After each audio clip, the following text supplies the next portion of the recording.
that is CMRR. Now the question arises, what is CMRR? CMRR is common mode rejection ratio. I am writing here, CMRR is common mode rejection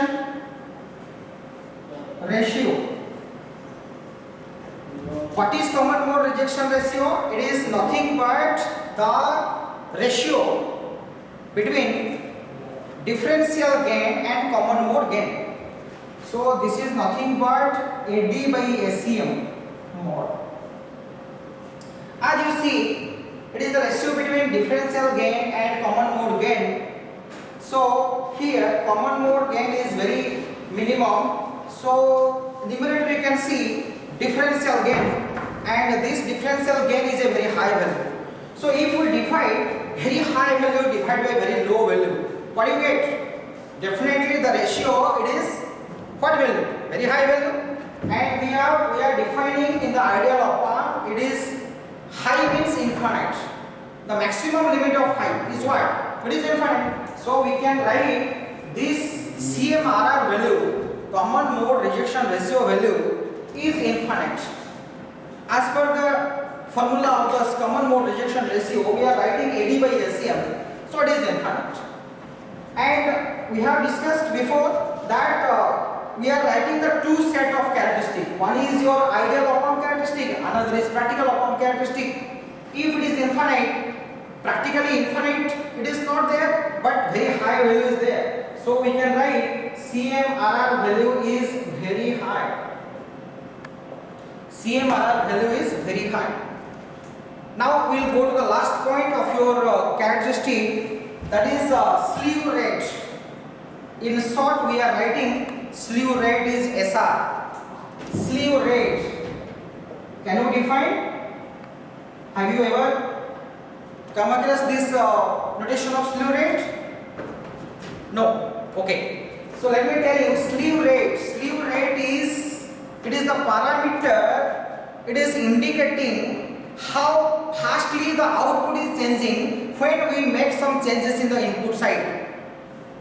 So accordingly the formula also we can write for the slew rate, it is the maximum change in output voltage with respect to the input value. So we can write maximum rate of change of output voltage means derivative, dV0 by dt max.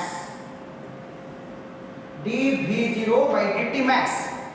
So output voltage, how fastly it changes, that we are measuring here by calculating the derivative and by taking the maximum value. Yes, what you are asking, how we will calculate? Suppose we are taking our signal, that is A sin omega t is the sinusoidal signal that we want to apply in the input of the op-amp. Now if you want to find the slew rate, what you will do? You find the derivative. If you find the derivative, what you will get? A omega cos omega t. Now you tell me in this expression what is the maximum value? This is the maximum value, A omega. So A is the amplitude, that is constant. It is multiplied with the frequency. Frequency is depending upon the signal. How the signal will change in accordance to time period. And as you know, the relationship between the time period and frequency is reciprocal. Similarly, you can find the change. And here, the change will be maximum. When you want to change the input side quickly, the output will be changed. That's why we are writing the slew rate parameter for this ideal op-amp. It is very high for practical, and for ideal op-amp it is infinite I am writing. And here for the practical side we can write the slew rate is very high. So these 6 points are very important. You have to take care. So in the next class we will apply this concept, and a very important concept I will tell you, that is virtual ground concept. Today I am just telling you what is virtual ground concept. Then next class we will discuss about virtual ground concept and we will go for the different applications. So virtual ground virtual, which is not physically existing but virtually existing. So we are saying it is a virtual ground.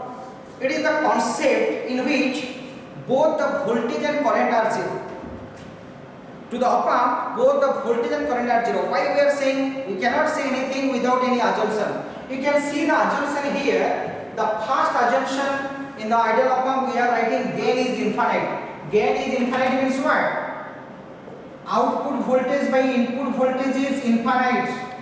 So when a ratio will be infinite? If the denominator is 0. So we can conclude we are writing Vi is equals to 0. That is input voltage is 0. Next you can come to the second point. What is written in the second point? Input impedance is infinite. If input impedance is infinite, what about input current? It is 0. So two things we conclude here. In op-amp, ideally both voltage and current are 0 due to the assumption made in the ideal op-amp. That's why the virtual ground concept is existing in the op-amp. So thank you very much. Next class we will continue for the application part and we will see how arithmetic operation can be done by using the operational amplifier. Thank you.